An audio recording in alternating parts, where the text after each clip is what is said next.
Bonsoir, chers dirigeants, dirigeantes. Est-ce que tout va bien? C'est quand vous êtes fatigués? C'est la semaine qui vous a fatigué? Est-ce que tout va bien? Votre amen n'est pas si vif, pourtant vous êtes nos dirigeants.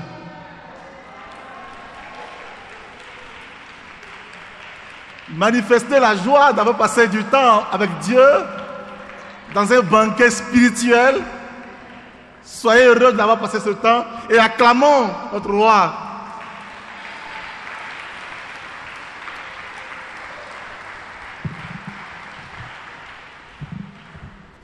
Prions.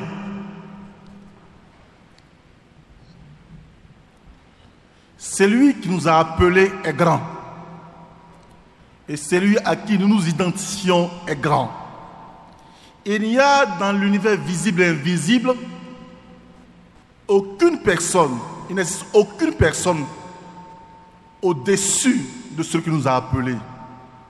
Il est l'alpha et il est l'oméga. Il est puissant, vraiment puissant, infiniment puissant. Notre Dieu est digne d'être appelé Dieu et d'être adoré. Que nos cœurs s'inclinent devant sa face et qu'au fond de nous-mêmes, nous puissions dire, notre Dieu est grand. Père, qui suis-je moi? J'ai le privilège d'être là devant mes frères et puis mes sœurs, d'être là devant mes dirigeants pour notre Dieu, partager avec eux. S'il te plaît, fais juste de moi un instrument, mais un instrument d'une grande efficacité, un instrument d'une grande puissance. Père, merci au nom de Jésus. Amen.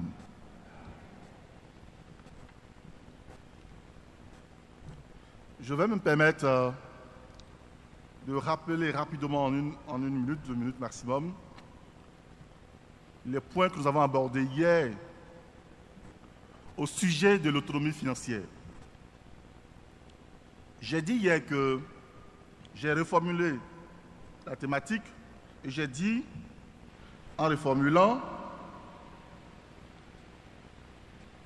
levez les yeux pour une église théonome, financièrement autosuffisante.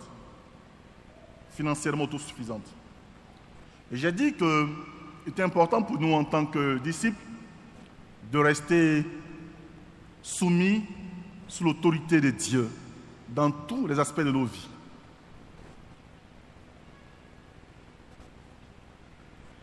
En le disant, j'ai abordé la question de la capacité. Et j'ai dit que la capacité à produire des richesses vient de Dieu. C'est Dieu qui est la source et qui nous donne la capacité de produire des richesses. Si donc les dirigeants veulent que nos églises soient des églises où il y a des femmes et des hommes qui sont capables de produire des richesses pour faire avancer le royaume de Dieu, pour accompagner le royaume de Dieu, il nous faut ramener le cœur des uns et des autres à l'idée que c'est Dieu qui donne la capacité à produire les richesses. Et pour ça, nous avons lu des versets. Nous avons vu aussi que le dirigeant de l'Église doit être un homme ou une femme éclairée. Parce que les temps sont mauvais, des doctrines anti-bibliques pilulent partout, Facebook bat son plein, YouTube bat son plein, et il y a beaucoup de choses qui sont dites, mais qui ne sont pas vraies et ne sont pas conformes à la vérité. Il nous faut de la vigilance. De la vigilance. Et en tant que surveillants, nous devons, et vous, ensemble, vous devez avoir de la vigilance.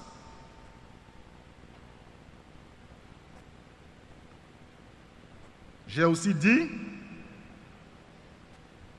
il nous faut enseigner aux disciples à avoir les bonnes priorités.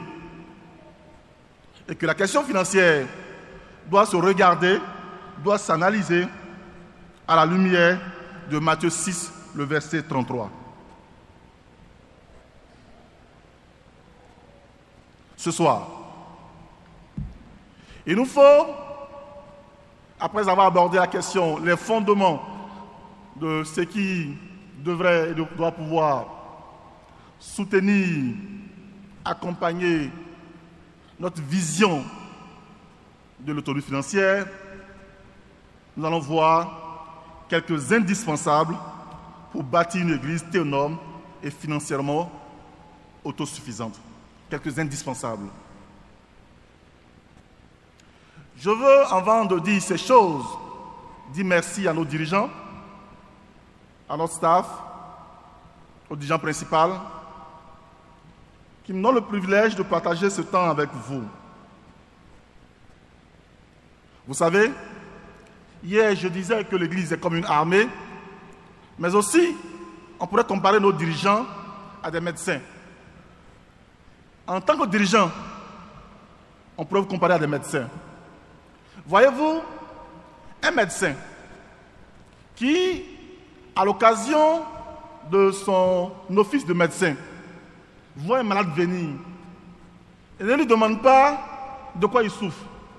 Il fait peu cas de sa maladie. Il prend son bic et il prescrit une ordonnance, sans se préoccuper de savoir de quoi souffre le patient. Est-ce qu'un tel médecin est digne de confiance? Vous conviendrez avec moi qu'un tel médecin n'est pas digne de confiance. De même, un dirigeant, un pasteur, un évangéliste qui ne prend pas le temps de voir, de regarder quel est l'état spirituel de son église, de sa famille qu'il a dirigée, voyez-vous, il ne peut pas être digne de confiance. C'est pourquoi les formations sont extrêmement importantes. C'est pourquoi c'est extrêmement important les formations. À cette occasion-là, s'il y a des remontées d'informations, vous pouvez savoir ce qui se passe dans l'église. Et là, vous pouvez prescrire comme un bon médecin les remèdes appropriés. Un dirigeant, c'est comme un médecin, et vous êtes des médecins. Mais vous, votre science, votre médecine, vous l'appliquez sur la vie. Or, la vie, c'est ce que nous avons de plus précieux. Si, dans un pays, des hommes et des femmes qui prêchent l'évangile, qui ont aimé la parole, sont de qualité, le pays se trouve devenir un pays de qualité. Vous avez une grande responsabilité en tant que dirigeant. Vous avez une grande responsabilité en tant que pasteur. Vous avez une grande responsabilité en tant qu'évangéliste. Nous avons tous une grande responsabilité. Que personne ne s'y méprenne. Que personne ne s'y méprenne. Votre responsabilité est grande. Il y a deux leviers essentiels, deux leviers importants, qui lorsqu'ils sont appuyés, lorsqu'on appuie ces leviers, on forge des hommes et des femmes de succès, des hommes et des femmes de valeur, des hommes et des femmes qui sont capables de produire des richesses. Il y a deux leviers. Il y a un levier qui est un levier naturel, c'est le caractère et l'habitude. Et il y a un autre levier qui est un levier surnaturel, c'est la foi. Voilà les deux leviers importants, essentiels, sur lesquels, en tant que dirigeant, vous devez appuyer pour transformer, pour changer votre environnement. Je dis ça en présupposant que hier, nous avons posé les fondements bibliques d'une telle action. Nous avons posé les prérequis, la base, hier. Donc c'est sur cette base-là que je dis ce que je dis maintenant. Je parle à des disciples.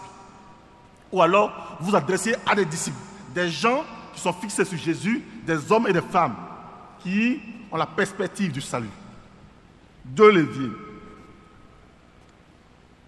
Les habitudes, le caractère, et le deuxième levier surnaturel, c'est la foi. Pourquoi vous, les dirigeants, votre rôle est primordial, votre rôle est essentiel. C'est parce que justement, c'est vous qui détenez l'arme la plus puissante qu'on puisse trouver dans l'univers pour transformer la vie d'un homme. En dehors de vous, personne, je dis bien personne, ne détient en sa main une telle arme. C'est vous, ce sont les dirigeants, ce sont les disciples, ceux et celles qui ont entre les mains la parole de Dieu, c'est eux qui ont le pouvoir entre leurs mains de transformer le caractère et l'habitude d'un homme. Les psychologues, les scientifiques, dites-moi ce que vous voulez. Personne n'a la capacité de transformer l'habitude et le caractère d'un autre homme. Un homme ne peut pas changer un autre homme. Ce qui peut changer un autre homme, c'est la parole de Dieu. Or, la parole de Dieu, c'est vous qui avez le privilège, jour après jour, de la dispenser et de l'enseigner. C'est pourquoi votre responsabilité est grande.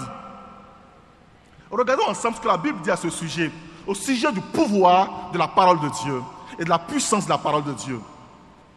Et alors, je vous donnerai, avant de partir d'ici, quelques éléments sur lesquels il faut travailler pour forger un entrepreneur de qualité, pour forger un travailleur de qualité, pour forger un patron de qualité, quelques éléments de caractère qu'il vous faut, par le biais de la parole, transformer dans la vie des frères et des sœurs. Mais regardons ce que la Bible dit au sujet de la parole. D'abord, sachez que le caractère, c'est un ensemble de dispositions affectives constantes selon lesquelles un sujet réagit à son milieu et qui compose sa personnalité. Donc, c'est tout ce qui fait notre façon de réagir à notre milieu. Par exemple, on dit d'une personne qui aime faire plaisir aux autres qu'elle est généreuse ou altruiste. Quelqu'un qui aime faire plaisir aux autres, on dira d'elle qu'elle est généreuse, qu'elle est altruiste. Mais par contre, quelqu'un qui tient rigueur aux autres pendant longtemps de leur grief en son encontre, c'est quelqu'un qui garde rigueur pendant longtemps, il garde des griefs contre quelqu'un, on dira de lui qu'il est rancunier. Donc, quelqu'un qui veut faire du bien aux autres, on dira de lui qu'il est altruiste, qu'il est généreux. Est-ce qu'on se suit? L'habitude est une disposition acquise, elle est relativement permanente ou stable, qui devient une seconde nature. Donc, dans l'habitude, c'est notre façon de faire, d'agir,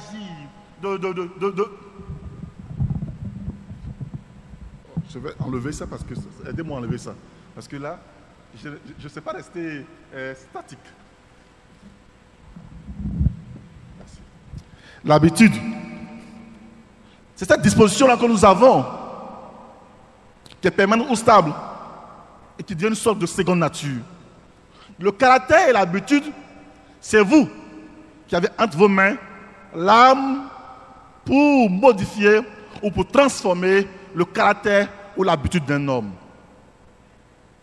La seule âme capable de changer ou de modifier l'habitude ou le caractère d'un homme, c'est la parole de Dieu. C'est la parole de Dieu.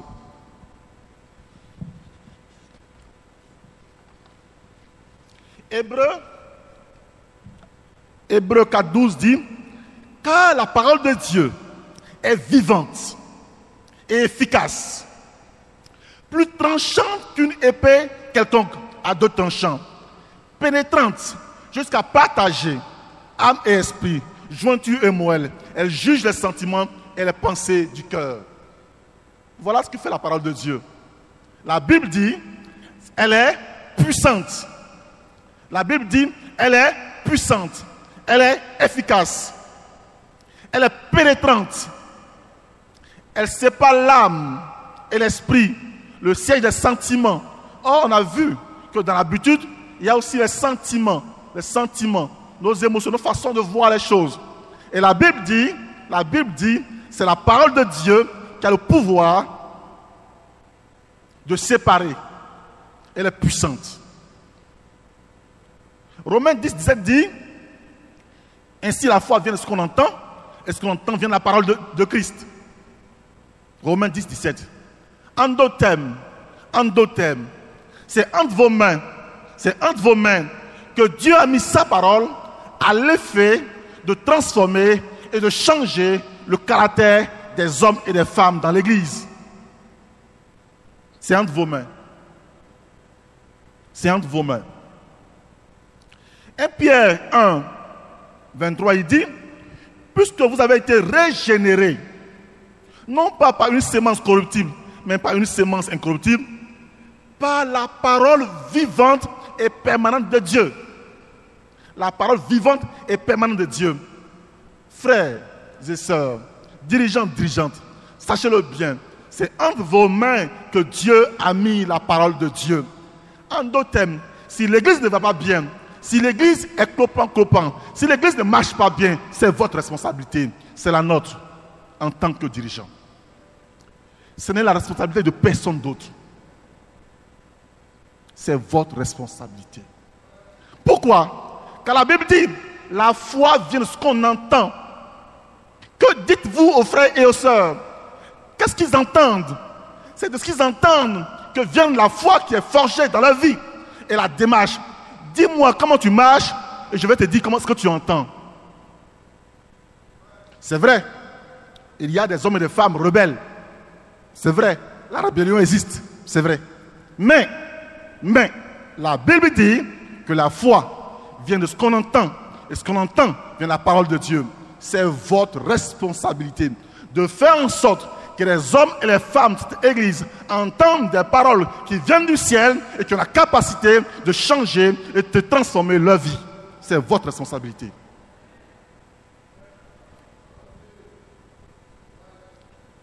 Maintenant, avançons. Je veux ici vous donner quelques traits de caractère qui caractérisent les grands hommes. Quelques traits de caractère qui sont utiles à bâtir des grands hommes. Mais avant ça, sur le point de la parole, ça veut dire qu'un dirigeant doit beaucoup travailler. Il doit beaucoup travailler. Il ne peut pas se contenter de lire seulement la Bible. Non. Il ne peut pas. Parce que vous avez la maturité nécessaire pour faire la part des choses. Donc, il n'y a pas à avoir peur. Il ne peut pas se contenter seulement de lire que la Bible. Il y a des ouvrages de management, des ouvrages de leadership, des ouvrages de direction. Parce que vous êtes des coachs. Vous êtes des hommes et des femmes qui portent les gens vers le sommet. J'aime à dire l'expression de l'évangéliste Zagouta. Un jour, il m'écrit, je ne vous dirai pas le contenu de ce qu'il m'a écrit, mais il m'a partagé un rêve. Et chaque fois que je vois son message, j'en ris. Vous êtes des coachs, des hommes qui portent les hommes vers le sommet, des gens qui encouragent, qui aident. Mais pour ça, il faut vous-même que vous ayez l'instruction. La Bible ne suffit pas. Parce que la Bible, à l'intérieur, il y a tout. Mais comment vous identifiez les versets par rapport aux défis? Il faut que vous-même, vous puissiez vous instruire sur la question. Votre défi à vous, c'est de vous instruire sur les questions qui concernent le leadership, l'accompagnement pour faire des hommes et des femmes de valeur et de succès. C'est votre défi. Quelques points de caractère. Pour bâtir un homme de succès, un homme qui réussit, il faut que vous lui appreniez à comprendre qu'un homme doit pouvoir prendre des décisions. Ça paraît banal, mais c'est important. Décision et indécision. Un homme qui ne prend pas des décisions, qui va ça et là, ne peut pas être un chef d'entreprise, ne peut pas être un bon professionnel. La question de la décision. Il se dit, et j'ai lu ça quelque part, que l'indécision est le cimetière des bonnes intentions. L'indécision est le cimetière des bonnes intentions. L'indécision est le cimetière des bonnes intentions. Vous pouvez avoir une vision, une grande vision, mais si le frère ou la sœur est indécis, elle n'ira nulle part.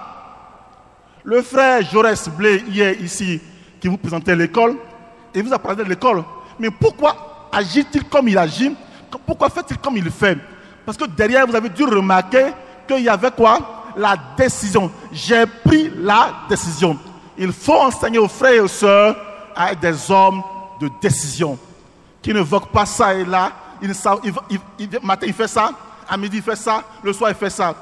Un jour, il fait ça, un jour, il fait ça. Voyez-vous, il n'est pas solide. L'indécision. La vision sans décision est illusion. La vision sans décision est illusion. Aucun homme indécis ne peut réussir, peu importe l'immensité de sa vision. Aucun homme indécis ne peut réussir, peu importe l'immensité de sa vision. Il faut bâtir des hommes de décision. Et je pense dans ma vie, je sais chaque jour de cultiver ce caractère. Dans la décision, il y a la détermination pour en parler. Mais voyons dans la Bible quelque chose à ce sujet. Dans Genèse 49, verset 4, il dit: Ruben, toi, mon premier-né, ma force et les prémices de ma vigueur, supérieur en dignité et supérieur en puissance, impétueux comme les eaux, tu n'auras pas la prééminence. Tu n'auras pas la prééminence, car tu es monté puis ici sur le lit. Mais dans sa façon, on dit qu'il est comment? Il est impétueux comme les eaux. Vous voyez la mer, elle vague ci, elle vague ça, elle part là, elle part ci. Ouais. Il n'a pas de direction. Jacques en parle, vous le savez, Jacques en parle. Donc, il est important d'être un homme, une femme de décision. D'ailleurs, Apocalypse 3, le verset 16, il dit dans Apocalypse 3, verset 16, si tu n'es ni chaud, ni froid, et que tu es tiède, je te vomirai. C'est-à-dire que toi, tu n'es pas à gauche, tu n'es pas à droite, tu n'es pas ici, on ne sait pas où tu es. Quand quelqu'un est comme ça, il ne peut pas être un homme de succès, un homme qui est capable de produire des richesses. Il ne peut pas. Ce n'est pas possible. Vous devez bâtir dans l'église des hommes et des femmes de décision. Et vous devez détruire la maladie qu'on appelle l'indécision.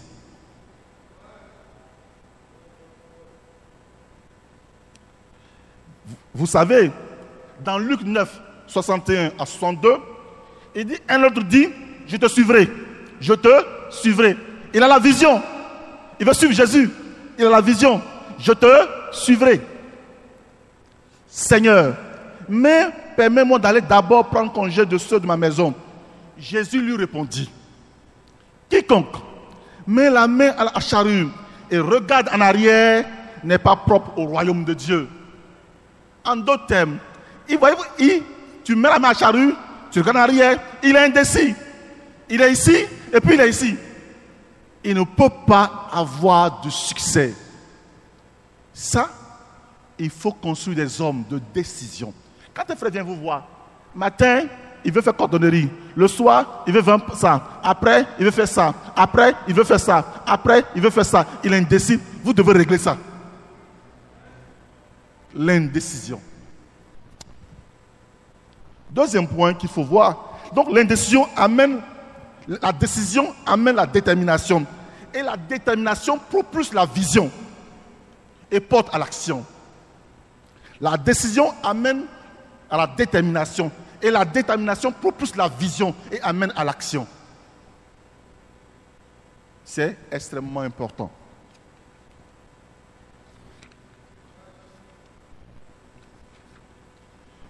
Ils ne m'ont pas tout imprimé. Je vais donc prendre mon...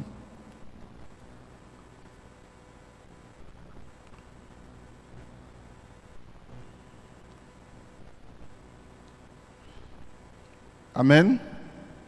Est-ce qu'on se suit? Deuxième point que je vais aborder avec vous, donc la question de la décision de l'indécision. Deuxième point, la concentration face à la dispersion.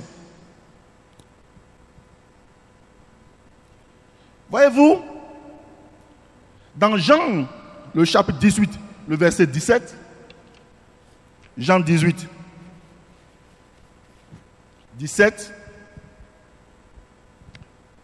37 plutôt, Pilate lui dit, tu es donc roi? Jésus répondit, tu le dis, je suis roi. Je suis né et je suis venu dans le monde pour rendre témoignage à la vérité.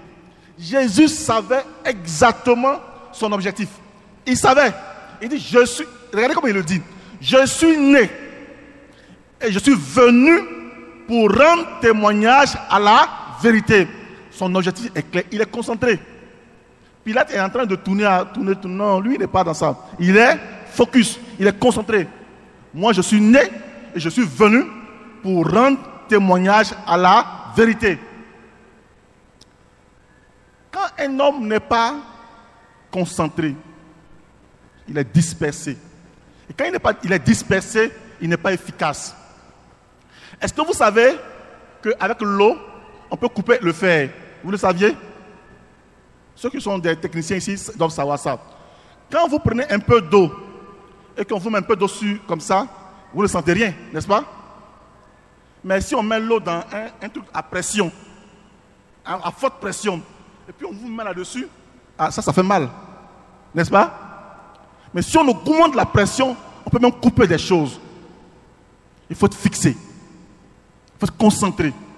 Vous devez aider les frères et sœurs, être des hommes et des femmes concentrés, fixés. Un chef d'entreprise, un patron d'une grande entreprise, un grand dirigeant qui n'est pas concentré, qui n'est pas fixé, qui a plusieurs objectifs, qui est dispersé, il n'est pas efficace. Il n'est pas efficace. Il n'est pas efficace. Ça, on pourrait développer ça. On n'a pas suffisamment de temps. Mais il faut que j'avance. Mais comprenez clairement qu'il nous faut former des gens qui sont concentrés, qui ne sont pas dispersés. Donc, il faut combattre la dispersion. Et Jésus dit qu'il est né pour ça. Quand vous lisez dans la Bible, vous allez voir partout son objectif est toujours rappelé. La Bible dit, quelque part dit, le Fils de l'homme est paru afin de détruire les œuvres du diable. Mais vous allez voir toujours l'objectif est dit autrement, mais il est fixé. Et dans la vie de Jésus, il n'allait ni à gauche ni à droite, il a été fixé sur son objectif. Il est resté concentré. Il faut apprendre aux frères et aux sœurs qui veulent entreprendre, qui veulent faire des affaires, qui veulent avancer dans leur carrière, qui veulent faire de grandes choses, il faut leur apprendre à rester concentrés. Je suis resté, en travaillant dans mon entreprise à moi, j'ai choisi une activité. Contre vents et marées, je suis resté debout. Ni à gauche, ni à droite. Parce que beaucoup font l'erreur de croire qu'ils cherchent l'argent. Non. Non. Donc quand ça ne marche pas, ils laissent. On peut être cordonnier et être immensément prospère. On peut être cultivateur, être immensément prospère. La prospérité ne vient pas de la qualité entre les mains de ce qu'on fait, elle vient de la qualité de l'homme qui entreprend. Si j'étais cordonnier, je vous le dis en vérité, je ferais les meilleures chaussures sur la terre et mes chaussures seraient portées par les hommes les plus influents de la terre. Dans ma propre vie, c'est clair dans mon esprit, je le dis. Et j'ai des témoins dans la salle. Je dis toujours, je sais pourquoi je suis né. Je suis né pour être un instrument entre les mains de Dieu. Pour ma famille, pour mon pays, pour mon église. Mais je suis né pour être un instrument d'une grande efficacité. Et je serai pour mon pays, pour ma nation, une grande bénédiction. Je sais pourquoi je suis né. Et avant, j'avais honte de le dire et je m'en cachais. Mais maintenant je le dis avec beaucoup d'assurance. C'est pour être grand et c'est pour être parmi des hommes qui vont impacter, influencer mon pays, ma nation, mon église, que je suis né. Vous devez former des hommes et des femmes qui savent clairement ce pourquoi ils sont sur la terre des hommes. Quand un homme a raté le but, l'objectif, il ne sait pas pourquoi il est là, il va dans tous les sens.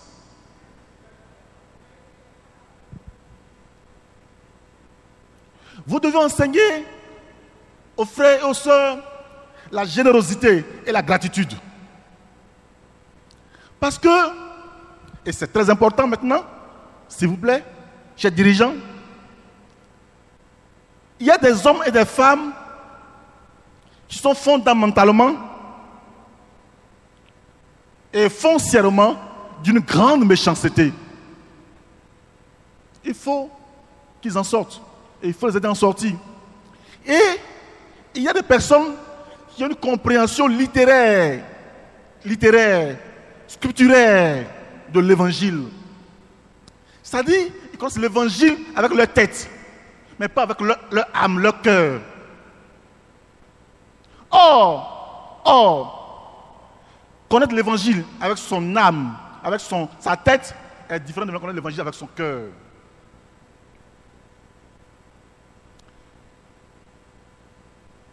Ça,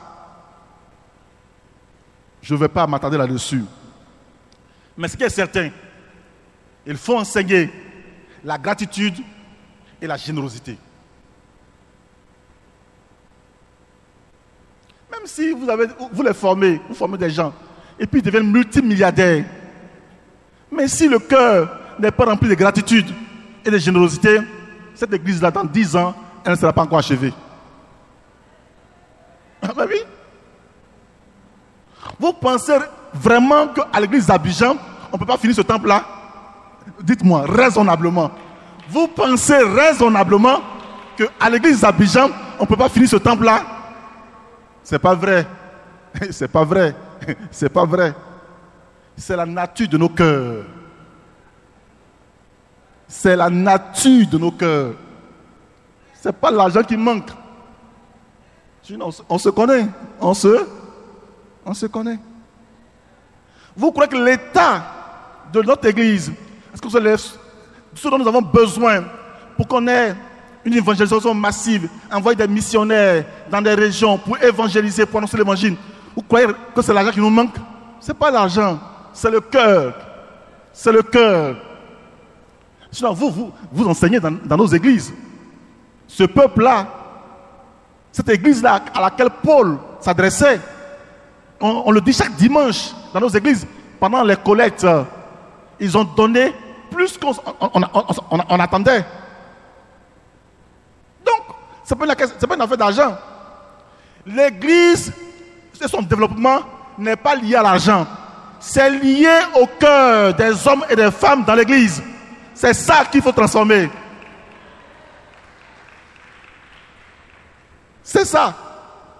Et ça, c'est bien de vous entendre applaudir, mais c'est votre responsabilité de travailler à cela. C'est votre responsabilité.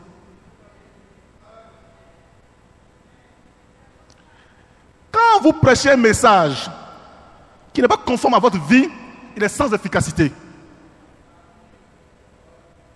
Quand vous enseignez un enseignement qui n'est pas conforme à votre vie, il est sans efficacité.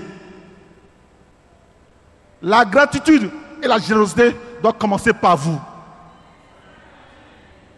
Que faites-vous pour l'église vous-même?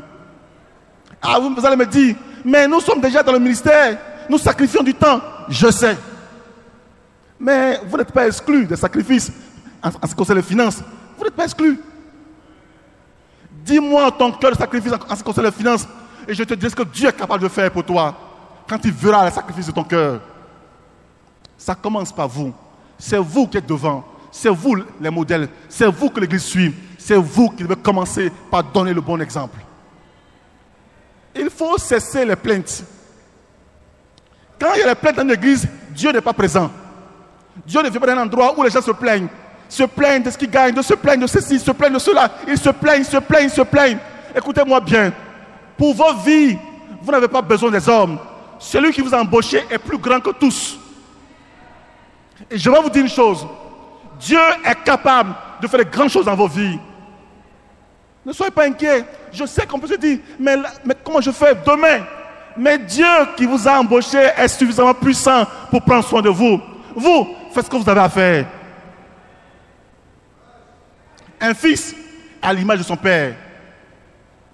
Et vos enfants sont à l'image de ce que vous êtes. Il ne faut pas s'en dire autre chose. C'est ça qui est vrai. Chers dirigeants, chères dirigeantes, il y a un temps, il y a le temps des responsabilités. Il y a un temps, il faut se poser les bonnes questions. Pour se poser les bonnes questions, pour aller dans la bonne direction. Et vous devez vous poser des questions pour se défier soi-même. Quand on tend le temps de la responsabilité à l'autre, il y a 3 doigts qui nous disent « tu es responsable aussi ».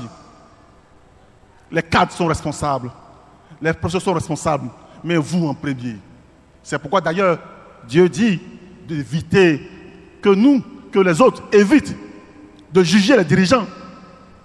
Ce n'est pas notre rôle. Pourquoi? Parce que lui-même s'en occupe. Mais derrière, il y a une grosse responsabilité.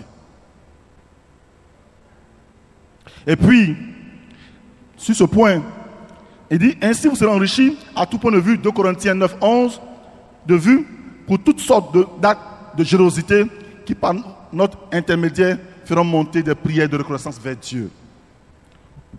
Pour finir, il y a tellement de choses qu'on peut dire sur cette question, mais pour finir, l'excellence dans l'habilité, l'habilité dans le travail.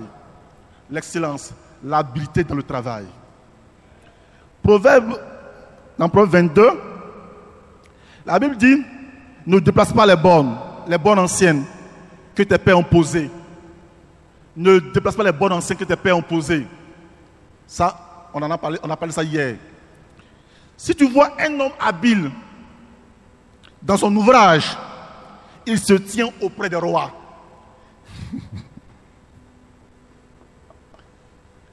Si tu vois un homme habile dans son ouvrage, il se tient auprès des rois. C'est ça. Vous devez enseigner à nos frères l'excellence, l'habilité dans ce qu'ils font. C'est pourquoi il faut être concentré. Si tu fais beaucoup de choses à la fois, comment tu peux être concentré?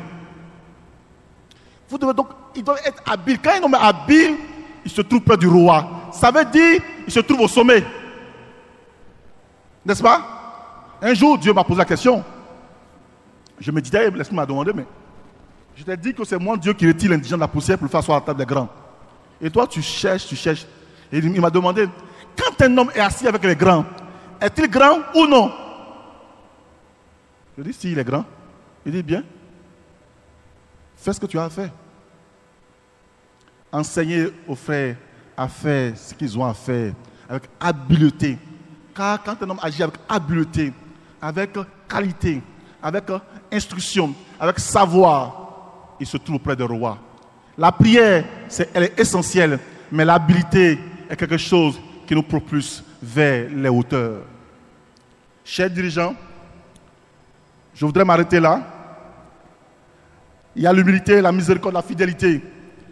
Mais le deuxième point qui concerne le lever surnaturel, c'est-à-dire la foi, ça vous le savez. Vous avez confiance en Dieu. Vous êtes mieux placé que moi pour enseigner les questions sur la foi. Ce qui est certain, dans ma vie, en tant que dirigeant, en tant que chef d'entreprise, je sais une chose, et ça je veux que vous le gardiez. Vous pouvez avoir l'habilité, la gratitude, tout ça c'est bien, c'est des prérequis. Mais si la main de Dieu, la puissante main de Dieu ne vous accompagne, vous n'arriverez à rien. Et dans ma vie, j'ai vu la main surnaturelle de Dieu agir. Et vous devez amener les frères et sœurs à avoir une foi, mais indécrottable en Dieu, en sa capacité de retirer le pauvre de la poussière et le porter vers les sommets. Vous devez leur communiquer de telles convictions. Dans le monde, il y a 2 groupes. Soit les démons vous propulsent, soit les anges, le ciel, Dieu et son armée vous propulsent. Vous pouvez avoir un peu d'argent pour manger, vous débrouiller. Mais faire des affaires, c'est un niveau. Monter à ce niveau de la vie, il vous faut une main surnaturelle.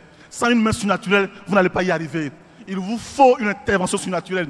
Il vous faut la main de Dieu. Et moi, j'ai vu chaque jour dans ma vie la main de Dieu intervenir. J'ai vu Dieu faire des choses extraordinaires. Me prendre des contrats là où je pensais que je n'allais même pas y arriver. J'ai vu Dieu faire des choses extraordinaires. Enseignez aux frères à avoir une foi mais puissante en Dieu. Vous allez bâtir une grande église, des hommes et des femmes qui vont donner de leur cœur, de leur temps, de leur argent, de leur talent pour bâtir une grande église. Marchons et bâtissons ensemble une grande église. Que Dieu vous bénisse.